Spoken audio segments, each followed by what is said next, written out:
ISTC FM. Objectif santé. Objectif santé pour un monde en bonne santé. Il est encore possible de mettre fin au sida d'ici 2030 en tant que menace de santé publique. C'est ce qu'indique le dernier rapport des Nations Unies publié dans le mois d'août 2023. Et l'un des éléments clés pour atteindre cet objectif est le financement de la lutte. Mais qu'en est-il de ce financement à l'horizon 2030 ? Nous en parlons dans ce numéro de votre magazine d'actualité consacré aux questions de santé sur ISTC FM et ce, dans le cadre du partenariat ISTC Polytechnique à Konda VS Côte d'Ivoire. Bonjour à tous et bienvenue sur la radio du développement. Objectif santé, Franck Eustache Kouakou. Pour traiter de ce sujet d'actualité, je suis dans ce studio avec Dr Kaon Serge, directeur exécutif de l'ONG Akonda VS Côte d'Ivoire. Bonjour docteur. Bonjour cher ami. Merci d'avoir accepté notre invitation. Pour commencer, vous allez nous présenter brièvement l'ONG Akonda VS Côte d'Ivoire. Merci beaucoup de l'opportunité en tout cas que vous nous donnez à Akonda VS Côte d'Ivoire, donc à travers ce partenariat que j'ai l'honneur d'inaugurer par cette première émission. Tout à fait. Dire que Akonda, c'est une ONG de santé aujourd'hui, orientée vers la santé et le développement, mais qui a été créée depuis 2002 par des professionnels de santé ivoiriens pour répondre à l'époque à la pandémie du VIH-Sida. D'accord. Et donc le VIH a été la porte d'entrée, mais aujourd'hui à Akonda, c'est vrai que nous faisons du VIH, mais nous faisons en plus du VIH tout ce qui a trait aux urgences sanitaires. Nous faisons aussi de la recherche. Donc disons que ça fait maintenant plus de 20 ans que vous opérez Et en décembre dernier, justement, nous avons eu la chance de fêter nos 20 ans. Voilà. D'accord. Allez. En décembre dernier, nous avons fêté nos 20 ans. D'accord. Alors, avant d'arriver à la question essentielle de cette émission, qui est le financement du VIH à l'horizon 2030, je voudrais qu'on fasse l'état des lieux du VIH en Côte d'Ivoire à ce jour. Et nous allons commencer, docteur Caron, par la prévalence. Comment ça a évolué depuis 1998 jusqu'à 2022 ? D'accord. La question sur la prévalence est une question essentielle parce que c'est l'indicateur par lequel on parle d'une maladie aussi importante que le VIH.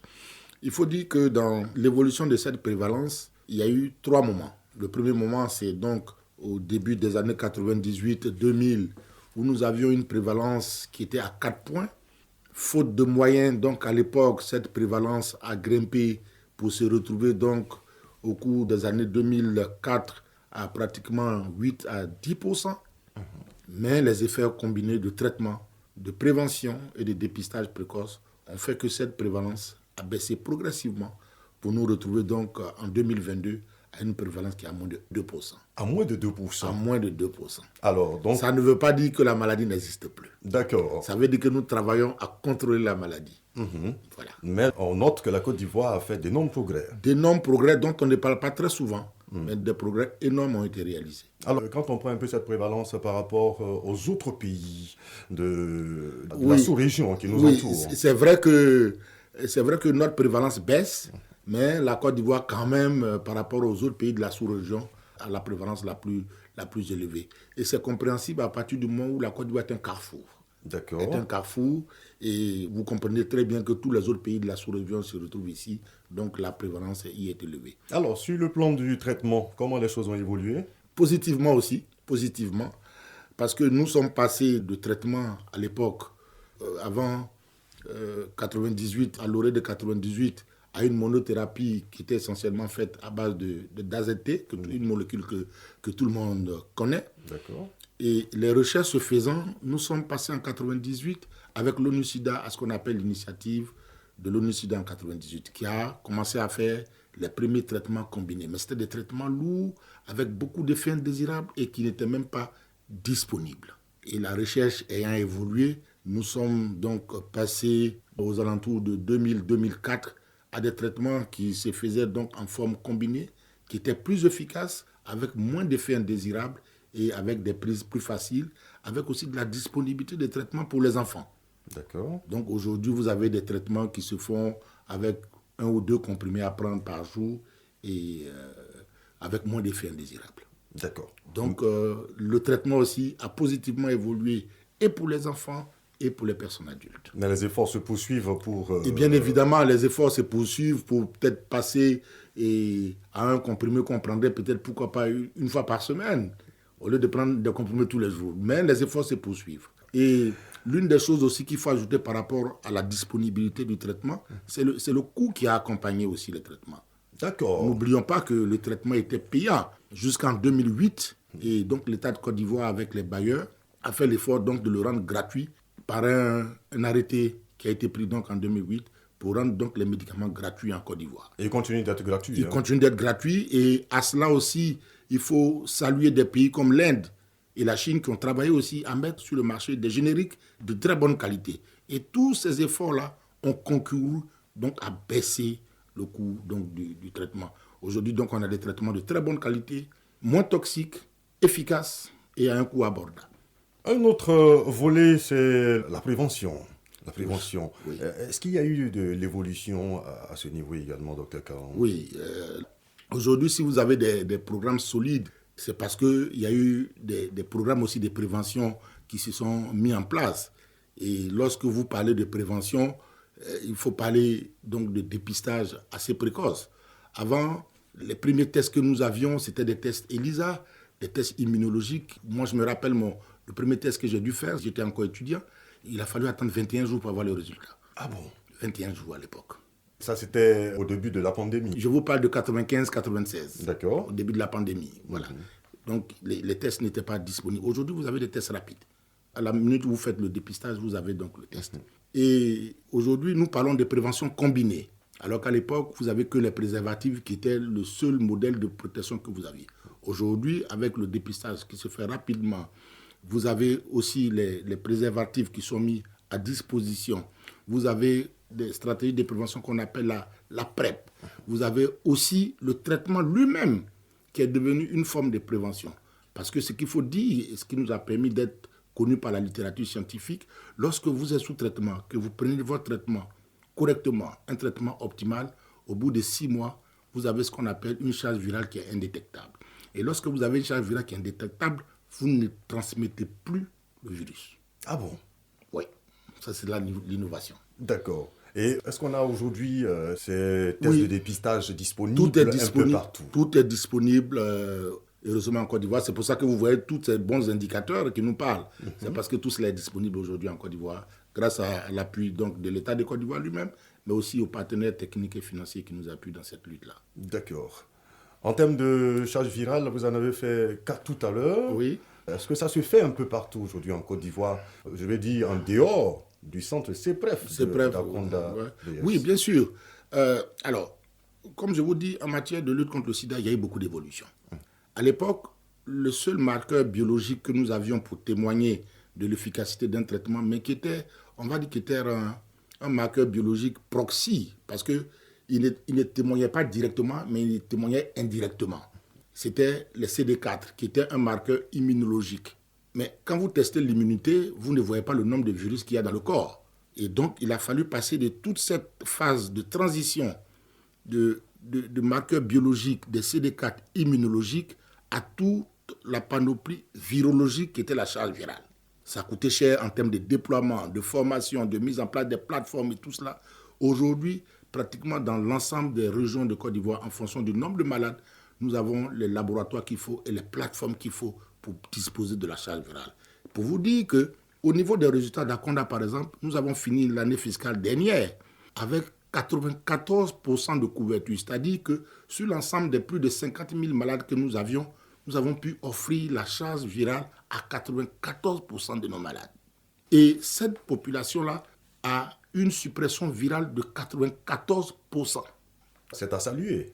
Évidemment, c'est à saluer. Et bien évidemment, quand vous ramenez ce résultat au niveau global, nous avons des résultats qui sont un peu supérieurs à l'ensemble national. Alors, on a parlé du traitement tout à l'heure. J'ai oublié de vous demander combien de personnes on a sous traitement aujourd'hui en Côte d'Ivoire? Aujourd'hui, sous traitement, nous avons 250 000 personnes à peu près sous traitement. 250 000. 250 000 pour une cible annoncée peut-être de 300 000. Donc nous, on a un léger gap de traitement, mais c'est compréhensible. C'est compréhensible. Mais déjà, c'est une très bonne performance, le nombre de personnes que nous avons sous traitement. Parce que vous comprenez que la difficulté au niveau des traitements au long cours, c'est de maintenir les gens dans les soins.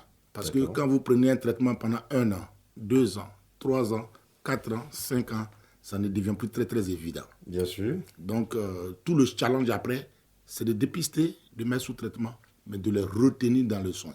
D'accord. Voilà. Dans une prochaine émission, on verra comment est-ce que cette stratégie-là marche. Parce que là, on parlera d'observance. D'observance au traitement et de rétention. Alors, on ne va pas oublier donc le couple mère-enfant. Est-ce qu'il y a eu également de l'évolution dans la transmission? Dans le temps, c'était PTME. Est-ce qu'il y a eu de l'évolution justement concernant donc, ce couple mère-enfant? Alors, on est passé de la PTME aujourd'hui, qui est la prévention de la transmission mère-enfant, à l'ETME, qui est l'élimination de la transmission mère-enfant. C'est-à-dire qu'on ne veut même plus prévenir, on veut éliminer le fait qu'une mère porteuse puisse transmettre le virus à son enfant. Et on est en passe de le réussir parce qu'aujourd'hui, la plupart des pays sont en train de rédiger des plans d'élimination de la transmission mère-enfant. Mais on y est arrivé pourquoi? On y est arrivé parce qu'au début, on n'avait qu'une seule molécule qui était l'AZT, qui marchait plus ou moins bien, qui n'était pas très efficace. Et vous comprenez que lorsque vous êtes praticien et que vous dépistez une dame qui est peut-être à son premier accouchement, que vous lui annoncez une bonne nouvelle, mais que vous devez lui dire qu'elle a le VIH, vous comprenez dans quel dilemme vous êtes. Et à l'époque, on n'avait pas beaucoup de solutions. Mais aujourd'hui, avec les stratégies thérapeutiques de trithérapie que nous avons, les femmes, lorsqu'elles sont dépistées plus tôt, quand elles sont mises sous traitement, parce qu'on a eu la chance aussi de vérifier que tous ces médicaments n'étaient pas toxiques pour le fœtus et tout cela, aujourd'hui, le taux de transmission est à moins de 1%. D'accord. À moins de 1%. Ça veut dire que quand vous prenez 100 femmes, quand vous leur demandez de suivre correctement leur traitement, 100 femmes infectées, on va dire, quand vous leur demandez de suivre très correctement le traitement, il y a 99% qui arrivent à donner naissance à un enfant qui n'est pas porteur du VIH. Je pense qu'il n'y a pas meilleur miracle que ça. Meilleur résultat, oui. Il n'y a pas meilleur résultat que ça. Et ce discours est d'autant plus intéressant parce que les femmes adhèrent. Les femmes se font plus dépister que les hommes. Vous prenez, nous, dans notre cohorte, par exemple, de femmes qu'on reçoit pour les consultations prénatales, sur 100 femmes que vous recevez, quand vous leur proposez de se faire dépister, que vous leur donnez un bon message, pratiquement 100% se font dépister. D'accord. Parce qu'elles comprennent qu'au-delà de leur santé, il y va de la santé de leur enfant qui a la possibilité à 100% de sortir. Alors, je dirais que la consultation prénatale est un bon prétexte pour dépister le plus grand nombre de femmes. En tout cas, c'est un très bon prétexte parce que toutes les femmes ont un désir de maternité. Mais justement, il faudrait trouver la stratégie pour les hommes également. Bon. Oui, on y travaille, ce n'est pas facile. On y travaille justement avec à trouver des stratégies les plus efficaces donc pour les hommes.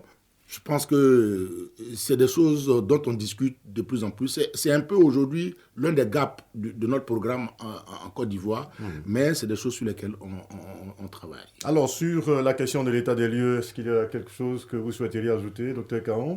Non, pour nous résumer sur la question, je pense que la Côte d'Ivoire, en matière de VIH, a des raisons d'être fière, parce que beaucoup de choses ont été faites. C'est vrai qu'on ne communique pas souvent là-dessus, mais beaucoup de bonnes choses ont été faites parce que tous les indicateurs que nous avons pratiquement sont des indicateurs qui sont verts. Quand je prends la prévalence, quand on prend même le nombre de nouvelles infections, c'est-à-dire le nombre de nouvelles personnes qui s'infectent, tout ça va vraiment en diminuant. Donc je pense que si on arrive à régler tous les problèmes logistiques et tout cela, la Côte d'Ivoire est bien partie pour que d'ici 2030, le VIH-Sida ne soit plus un problème majeur de santé publique. Objectif santé, parce que la santé est un préalable à tout développement.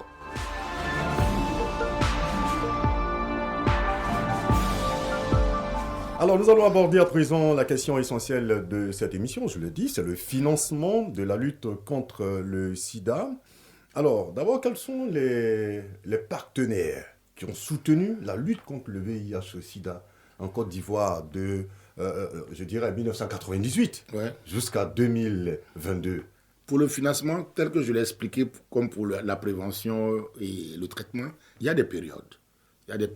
Donc il y a la période aux alentours donc, de 98 à 2002. À l'époque, il n'y avait pas de programme en tant que tel. Donc c'était l'ONU-SIDA et l'OMS qui, dans les pays, apportaient déjà l'appui. L'OMS, vous savez, c'est le bailleur traditionnel en matière de santé. Mais vu l'importance de la maladie, les Nations Unies ont été obligées de créer un programme conjoint qu'on a appelé l'ONU-SIDA. C'était la première fois que les Nations Unies créent un programme pour une seule maladie. C'est vous dire toute l'importance que cela revêtait donc au niveau international. D'accord. Et donc, c'était l'ONU-SIDA et l'OMS qui apportaient des réponses. Fort heureusement, en 2002, à travers donc une initiative et un leadership mondial, il y a eu donc le Fonds mondial pour la lutte contre le sida, la tuberculose et le paludisme qui a été créé. Et en 2003, et le Fonds mondial, il faut préciser que c'est une approche multilatérale. Donc, c'est plusieurs pays et même les pays infectés qui mettent de l'argent ensemble, chacun en fonction donc de ce qu'il peut donner pour constituer donc le capital donc du Fonds mondial. Et en 2003, les Américains ont créé ce qu'on appelle le PEPFAR, le plan d'urgence américain pour lutter contre le sida. Il y a eu aussi la Banque mondiale qui est arrivée. Mais aujourd'hui, les deux financeurs majeurs, c'est le Fonds mondial et le PEPFAR en matière de VIH. D'accord. Et ces fonds existent toujours? Oui, les fonds existent toujours. Quand vous prenez une organisation comme le Fonds mondial, ils ont travaillé à pérenniser leur financement. À l'époque, jusqu'en 2007-2008, le Fonds mondial pouvait vous donner un financement pour 5 ans. Et après les 5 ans, vous n'étiez plus sûr d'être éligible pour le financement pour l'année prochaine. Ce qui laissait toujours un gap en matière de traitement. Ah bon? Donc, ils ont poussé la réflexion, parce que vous allez compétir avec les autres pays. C'était ça le principe. D'accord. Mais ils y ont réfléchi, ils ont dit, on ne peut pas faire de la santé publique comme ça. Donc, ce qu'ils font maintenant, il y a un fonds commun qui est là, et l'argent est partagé dans les pays en fonction de la richesse du pays, mais aussi en fonction du poids de la maladie.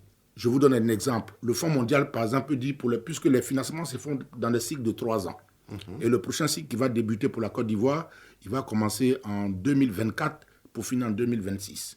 Le Fonds mondial peut dire, j'ai 50 millions de dollars pour les 3 ans. Pour la Côte d'Ivoire? Pour la Côte d'Ivoire, pour le VIH. En fonction donc du niveau de richesse et en fonction du niveau de maladie.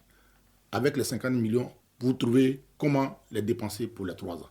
Alors qu'à l'époque, ce n'était pas ça. À l'époque, on peut venir vous dire, pour les 5 années, vous avez 100 millions, mais après, vous n'êtes plus sûr d'avoir un autre financement.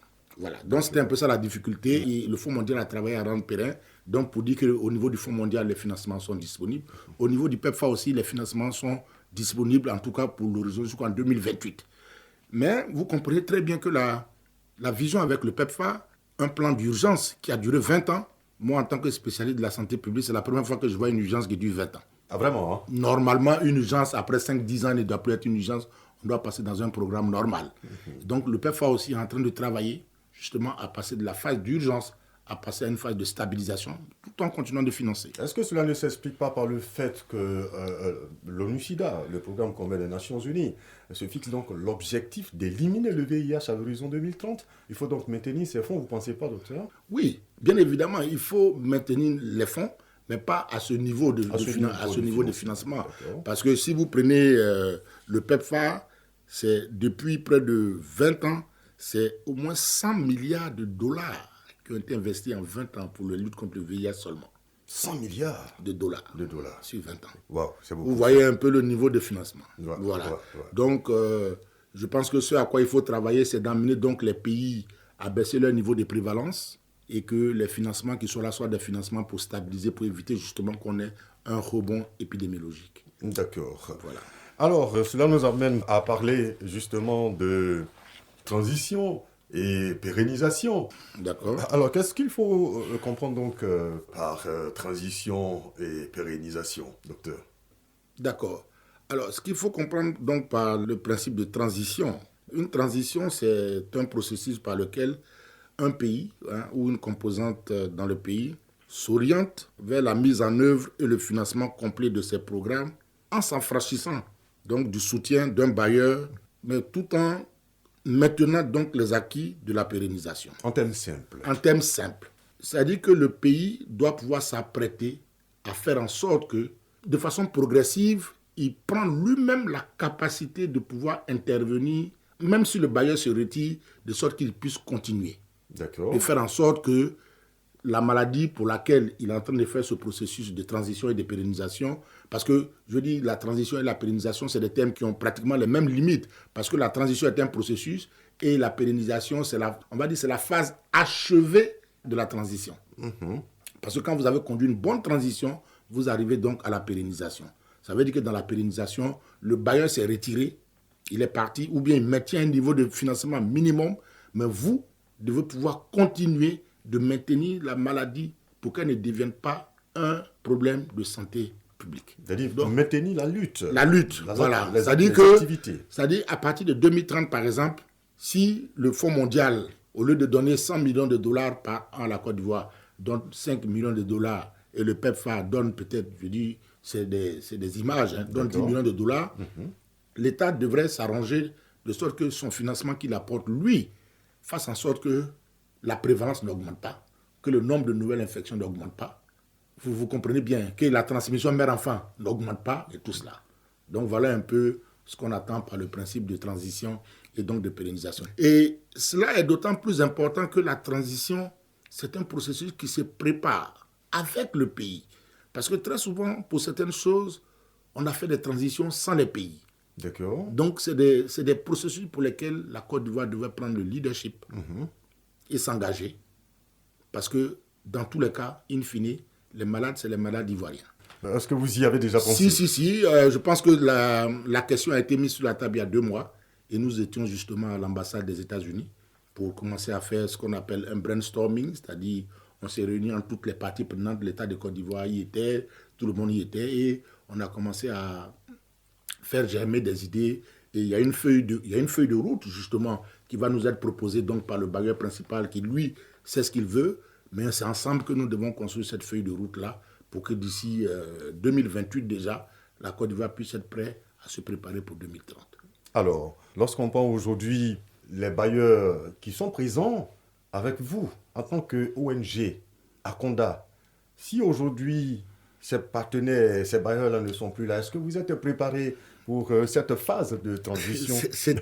C'est une très belle question parce que justement, nous-mêmes, on est en train de... Et c'est une question qui est revenue aussi aux ONG. C'est-à-dire que dans tout ce processus-là, autant l'État de Côte d'Ivoire se prépare, nous, en tant que structure qui captons des financements, nous devons aussi préparer notre gouvernance aussi à ne plus peut-être avoir le même niveau de financement, mais à nous arranger nous-mêmes pour pouvoir avoir des activités. Je veux dire, par exemple, le salaire, par exemple, du directeur exécutif ne devrait pas venir du bailleur. Voilà, on peut s'arranger pour que les salaires, par exemple, de nos collaborateurs ne viennent pas des bailleurs, que ce soit des choses qui soient supportées par Akonda. Mais ça, c'est des choses sur lesquelles on va travailler. Et de sorte que cette unité-là peut être là, elle ne dépend pas des projets. Et pour les projets qui vont venir, qu'on aide justement à les mettre en place. Donc déjà, on y a travaillé. On a fait un audit organisationnel donc, l'année dernière qui nous a proposé donc, un schéma de financement très, très facilité d'une unité de projet qui peut survivre même quand les gros financements ne sont pas là. Je pense que nous, on a déjà commencé et avec le conseil d'administration, on va travailler donc à mettre en place une gouvernance pour préparer donc la pérennisation. D'accord. Donc, Dr Caron, on peut dire que vous êtes confiant quant au financement de la lutte contre le VIH-Sida à l'horizon 2030? Je suis toujours de nature optimiste et ce qui me rend optimiste, ce sont les chiffres. Voilà, parce que vous comprenez que lorsque vous avez passé toute votre carrière professionnelle à travailler pour une seule maladie, et que vous partez à la retraite, que vous n'avez pas vu le début de la fin de cette maladie, je pense que c'est un échec personnel. Mais fort heureusement, moi j'ai eu, comme je le dis, j'ai eu la chance de voir plusieurs visas du VIH. J'ai eu le visa du VIH en tant qu'étudiant, où on était désarmé. J'ai eu le visa du VIH en tant que professionnel de santé avec moins de disponibilité. Et j'ai eu le 3e visage aujourd'hui en tant que directeur exécutif avec plus de possibilités. Vous imaginez à l'époque, lorsque vous étiez étudiant, je parle des années 92, 93, vous arrivez aux maladies infectieuses, vous avez le diagnostic d'un patient, vous revenez dans 2 jours, vous ne le trouvez pas parce qu'une diarrhée l'a emporté. On était démunis. Aujourd'hui, même on court derrière les malades pour leur donner des médicaments. Bien sûr. Donc, vous voyez comment les choses ont changé d'ici là. Et ça, c'est toute la satisfaction qu'on peut avoir. D'accord. Alors, je voudrais qu'on termine par un message. Oui. Un message justement à l'endroit non seulement des malades, des populations, mais également de tous les acteurs de la lutte contre le sida. D'accord. Alors, le message que j'ai, c'est le message que j'ai l'habitude de donner. Parce qu'à l'époque, nous, quand on était plus jeunes, on voyait le VIH. Aujourd'hui, le VIH, on ne le voit plus parce que des efforts ont été faits pour ne plus qu'il ait le visage qu'il avait avant. Mais il existe.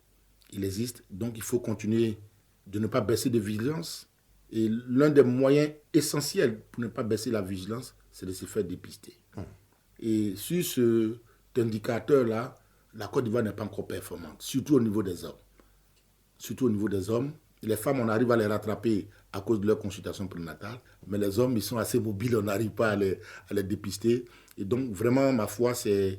Parce que lorsque vous êtes dépisté et que vous connaissez votre statut, ça vous amène à prendre des décisions pour votre vie. D'accord. Soit de vous protéger, de prendre vos médicaments, de ne plus infecter quelqu'un. Et si vous êtes négatif, d'adopter des comportements pour ne pas être infecté. D'accord. Merci, docteur Caron. C'est moi qui vous remercie. Est-ce qu'il y a quelque chose que vous souhaiteriez ajouter? Non, je pense qu'on a eu le temps, à l'occasion donc de parler de financement, de faire le tour de la question. Moi, je voudrais remercier encore l'ISTC pour ce heureux partenariat qui nous donne l'occasion de communiquer sur cette maladie-là qu'on a tendance à commencer à mettre aux oubliettes, mais qui est toujours d'actualité. Et je prie Dieu que le partenariat avec l'ISTC parte en se renforçant. Merci infiniment, docteur Caron. Je rappelle que vous êtes le directeur exécutif de l'ONG Akonda VS Côte d'Ivoire. Et avec vous, donc, nous avons parlé du financement du VIH-Sida à l'horizon 2030. Merci.